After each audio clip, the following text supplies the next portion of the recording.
Significant breaking news right now where forecasters are saying they've never seen anything quite like the storm that is brewing in the Caribbean right now and headed directly toward Jamaica. A Category 5 storm now. Hurricane Melissa, strongest storm that they have seen in that part of the world since 1988.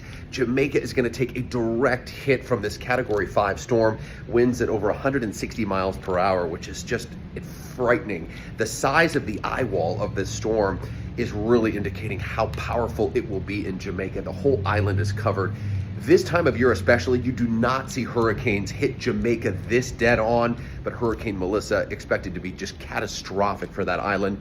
Cuba will be next into the coming days, but a Category 5 storm now near the end of October. Unbelievable to see this. This is the most Category 5 storms we have seen in the Atlantic in about 30 years.